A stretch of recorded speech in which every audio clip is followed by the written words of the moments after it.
Hey friends, welcome back to Six Hearts on 6 Acres, or welcome if you are new here. My name's Bri. I am in Southwest Missouri, Zone 6B, and I garden here in my backyard. I grow a ton of our own food. We preserve it, we can it, we freeze dry it. We do all of the things so that we can eat from this garden year round. And I know it is still miserably hot outside. It has been in the high 90s. It feels like 110 all week here. But it is time to start thinking about your fall garden, which means it's time for me to say thank you to today's sponsor, Vego Garden. I absolutely love their garden beds, have been dreaming over them for quite some time now. My mom has one and it's gorgeous.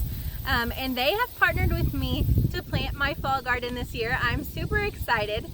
We, right here on this edge of the garden, are going to expand and put in 3 of their 9-in-1 17-inch tall beautiful olive green beds. And then over on the other side of the garden I am going to put in a 3.5 by 6.5. What is so incredibly amazing about these beds though is that they are going to have a built-in insect netting, which if you're in my area, probably lots of areas, we really fight the cabbage worms from those little white butterflies. They always just devour my brassicas, and fall planting is really heavy in brassicas. So I am incredibly excited to be able to protect my plants and keep them worm-free, which means more food for my family. Between building garden beds, keeping up with kids, and all of the usual homestead chaos that goes on around here, my entire day was packed from start to finish. But even with a very full plate, I stuck to my commitment to the Every Bit Counts challenge. So make sure to stick around to the very end of this video to see what I preserved.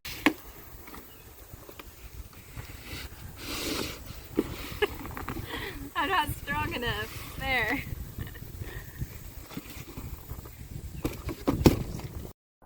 Every piece of these beds were covered in this clear plastic sheeting just to protect them, and it totally worked because there wasn't a scratch or dent on a single piece. They were beautiful, and look at that color. I absolutely love that olive green. They offer so many different colors. I really love their new terracotta color, and I couldn't decide between the two, but overall I am absolutely thrilled with the color that I chose, and I think it's going to look so gorgeous once these beds are overflowing with green from the plants. This is Vego's 9-in-1 raised bed. And so there's 9 different options you can choose when putting it together, and it gives you a ton of flexibility when you are designing and deciding on your own space, which is really awesome. We went with the 2x8 for 3 of our beds, and then we chose to do the 3.5 by 6.5 for the 4th and final bed. I was going to put it in a different space, but there actually ended up being plenty of space along the side edge of my garden, and so I put them all there, and they look so incredibly beautiful, guys. One day I would absolutely love to have an entire garden filled with these Vego beds. These beds are mated with like an alu-zinc coated steel, which means that they're super durable and rust resistant. The Vego website says that they could last over 20 years, and honestly, that wouldn't surprise me one bit getting the feel of these things in my hand. I have some just Amazon cheapy galvanized beds, and the quality is incomparable to these.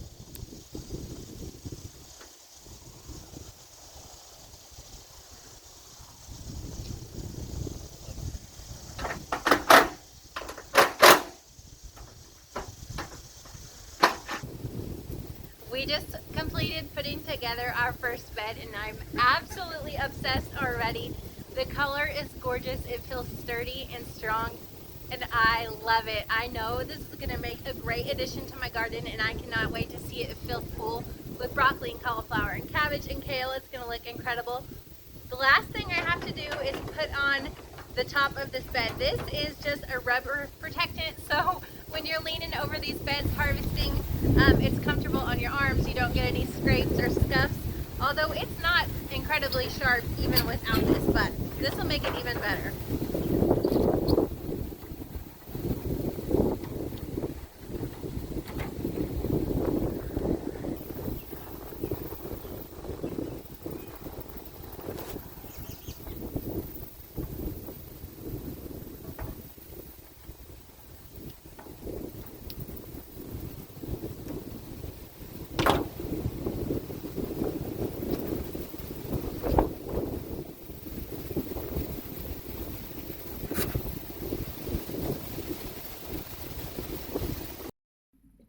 Corey carried the beds out to the garden while I went and got the lawnmower. We wanted to make sure that the area where we're putting these beds is going to be as grass and weed free and maintenance free as possible. So I lowered the deck down as low as it would go and just really scalped the grass here. And then Corey went behind me with the weed eater and got everything from the edges.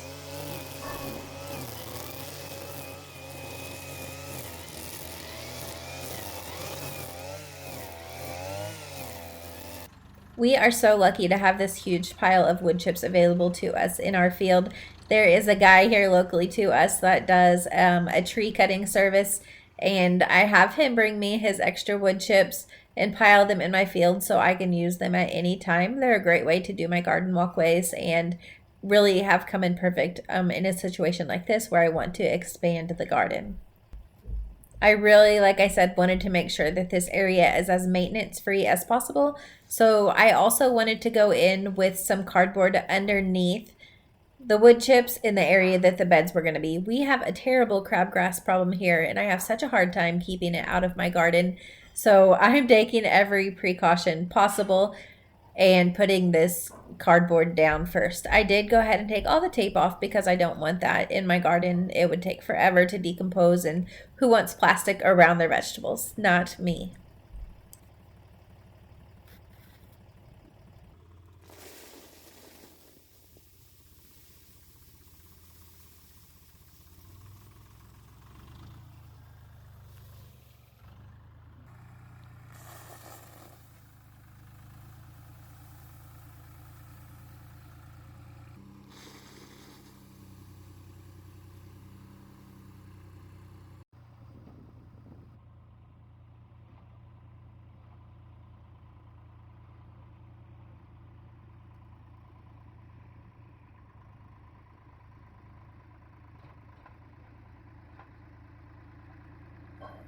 Our tractor did most of the heavy lifting for us, but we did go in after this was all spread out and mostly finished, and just used a rake to get it all the way to the edge and to get it as smooth as possible.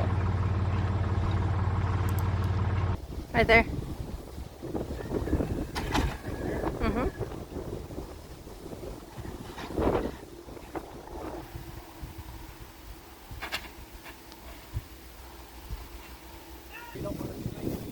Yep.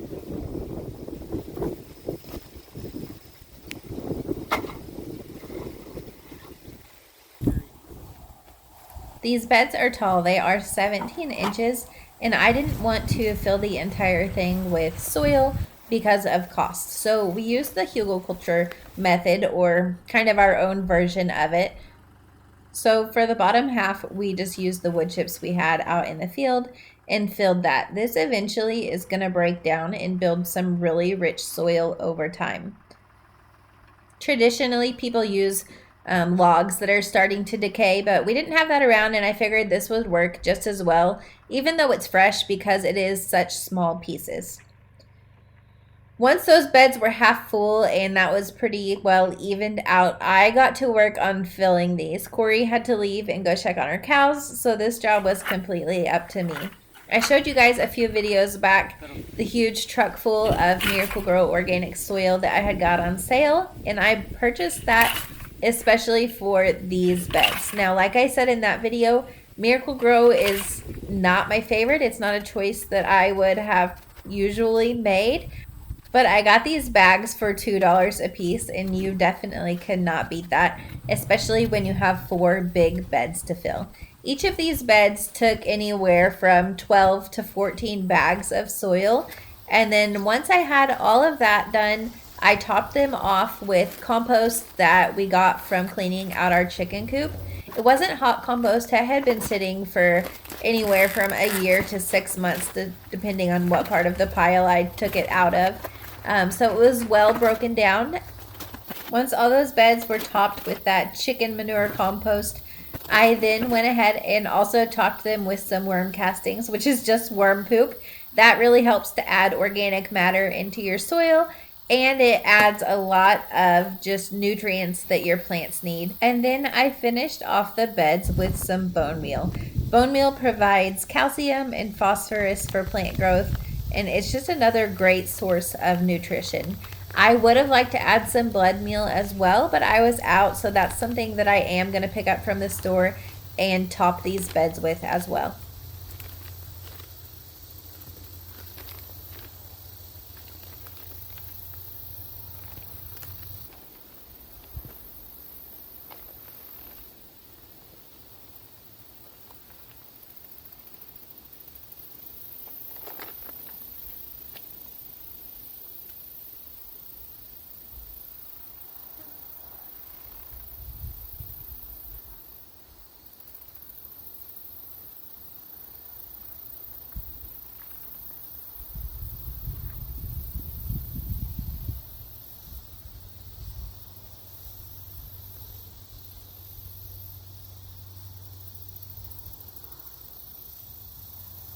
I am so incredibly happy with these beds and cannot wait to start growing in them. They're gorgeous, and I know that my plants are going to thrive. I took myself to town and treated myself to an iced coffee after all of this work. I had a free one at the coffee shop on the app. So I went and got that, and then I had to get myself cleaned up, as I'm sure you could imagine how filthy and sweaty I was after all of that work. But it was totally worth it. Once I was cleaned up, I unloaded the freeze dryer. If you go back and look at the last video, we loaded it up with tons of fruit, and I'm going to package that fruit up into little fruit salad packages for my kids' lunch. But I'm not ready to do that quite yet, so I just put them in mason jars until I have all of the fruit preserved that I want to add to them. Next up, I put the jars that I had canned yesterday into a sink of hot soapy water and got them good and clean, and then set them on the counter so that they could completely dry before I labeled them. It is important to always wash your jars after you can, because there can be bits of food residue around the lids, which I always take the rings off to make sure that you get any of that food residue. You don't want any mold happening in storage. Next up, I moved on to those tomatoes that we had roasting for over 24 hours now in my roasting pan. These have cooked down a ton. This pot was completely full, and they smell amazing at this point, and there's some caramelization going on. This is going to make a really good tomato sauce, but at this point of night, it is late and I just wanted to get done. So typically when I'm making tomato sauce, I season it with garlic and onion, and I add a carrot, and I add lots of herbs. I did not do that tonight, so I am just canning straight up tomato sauce, which I use in recipes as well. But I can also turn it into like a seasoned spaghetti sauce when I pull that off of my pantry shelf. I can add stuff to it if I would like to just really enhance and improve the flavor when I'm ready to use it. As always, I am washing my jars in hot soapy water. You want to make sure they're clean, but you don't have to sterilize them. I know some people do that, but anytime you're water bath canning for longer than 10 minutes, or you're pressure canning at all, which I'm not doing today, I'm just water bath canning, but that's the rule. If you're water bath canning for more than 10 minutes or pressure canning, then you don't have to sterilize your jars. I got these filled, I wiped the rims, put on a new lid and a clean ring while my water in my canner was heating up.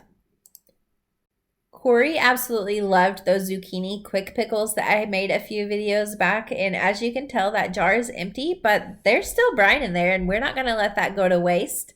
I watered a friend's garden like a week ago, honestly, and these cucumbers were growing, and she said I could take what was there while she was gone for the weekend. So I threw these cucumbers in the fridge, and we have eaten a few of them, but I knew I wanted to turn the rest into quick pickles. So I just got to work on my mandolin, shaved them really thin, and stuck them in this brine.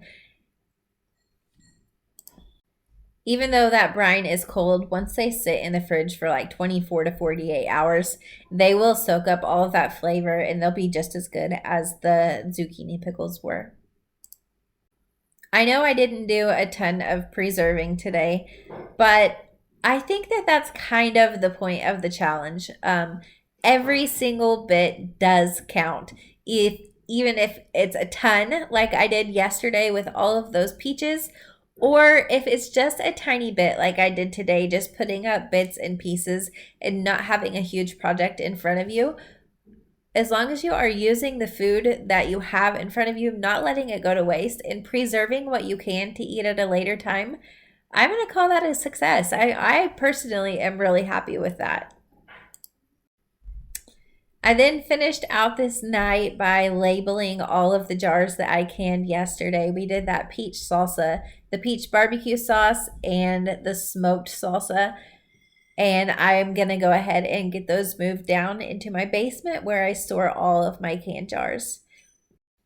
It's such a good feeling to see my pantry shelves slowly starting to fill back up after we've eaten on all of that food all winter long.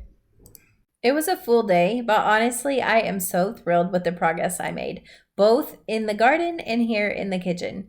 These steps really add up, and I cannot wait to see what my garden and my pantry look like at the end of the season. I committed to posting 5 days a week for this Every Bit Counts challenge, so if you're into gardening, preserving, or just watching a slightly chaotic homestead in action, make sure to check back often.